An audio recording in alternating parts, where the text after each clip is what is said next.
Après plus de 3 ans de conflit entre la RDC et le M23, soutenu par le Rwanda, Kinshasa signe aujourd'hui un accord de paix avec Kigali sous la médiation des États-Unis d'Amérique à Washington, D.C. Une chose qui n'avait pas pu se concrétiser à travers la médiation angolaise en décembre dernier. Comment en sommes-nous arrivés là? Et quels seront les éventuels obstacles à la mise en application de cet accord? Bonjour, vous écoutez le 25e numéro de la saison 5 de Ponabiso, capsule audio du groupe d'études sur le Congo, GEC, et Debouteli, qui analyse chaque semaine un sujet d'actualité congolaise. Je suis Joshua Walker, directeur de programme du GEC. Nous sommes le vendredi 27 juin. La signature d'un accord de paix par les ministres des Affaires étrangères de la RDC et du Rwanda à Washington, D.C. est arrivée vite. Il y a quelques mois à peine, voir les deux pays côte à côte était inimaginable. En décembre dernier, alors que tout semblait être prêt pour la signature d'un accord de paix sous la médiation angolaise à Luanda entre les présidents Félix Tshisekedi et Paul Kagame, ce dernier avait fini par refuser de s'y rendre à la dernière minute, invoquant le refus de Kinshasa de dialoguer directement avec le M23. S'en sont suivis la chute rapide de Goma et de Bukavu en janvier et février respectivement. Le Rwanda et le M23 qu'il soutient semblaient s'être décidés à profiter du vide créé par la transition entre l'administration Biden et celle de Trump pour avancer. En réponse à cette nouvelle crise, une lourde structure de négociation s'est constituée, rassemblant la Communauté de développement d'Afrique australe, SADC, et la Communauté d'Afrique de l'Est, EAC, et placée ensuite sous la tutelle de l'Union africaine, UA. Mais sur le terrain, cela ne semblait avoir aucun effet. Puis, en mars, et à la grande surprise de beaucoup d'observateurs, les deux chefs d'État se sont rencontrés à Doha, sous la médiation de l'émir du Qatar. Par la suite, ce sont les États-Unis qui sont entrés dans le jeu, à travers leur conseiller principal pour l'Afrique, Massad Boulos, le beau-père de la fille du président américain et homme d'affaires ayant travaillé au Nigeria. C'est surtout grâce à l'implication forte des États-Unis que le chemin d'un accord de paix semble avoir été balisé si vite. D'abord avec la signature d'une déclaration de principe fin avril par les deux pays, ensuite une déclaration conjointe le 18 juin, puis la signature proprement dite de l'accord aujourd'hui. Mais la signature de l'accord n'est qu'un début. Sa mise en application déterminera son succès. L'exigence du retrait inconditionnel des troupes rwandaises du territoire congolais, posée initialement comme condition préalable à la signature de l'accord, semble avoir été abandonnée. Une victoire, semble-t-il, pour la partie rwandaise. À la place, les parties se sont appuyées sur le concept d'opération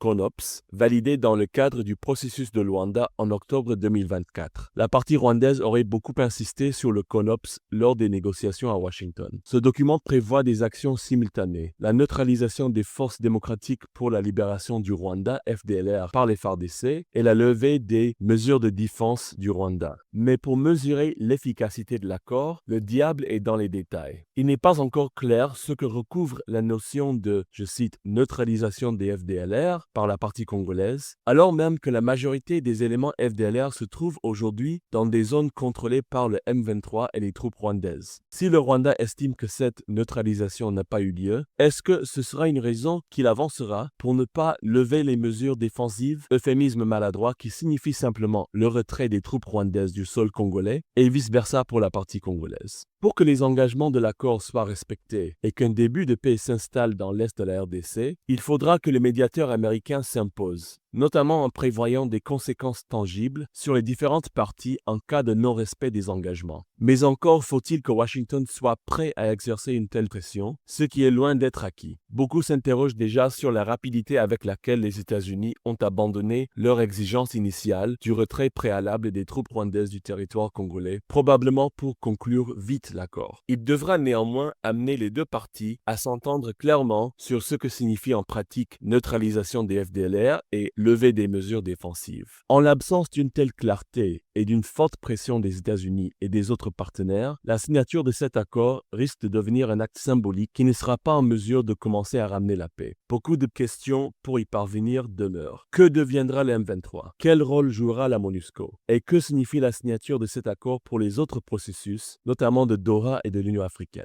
Visiblement, dans la meilleure des conditions, cet accord ne sera qu'un début. En attendant, vous pouvez recevoir Ponabiso chaque semaine dans votre téléphone en écrivant GEC, GEC ou Ebouteli au +243 894 110 542. À bientôt!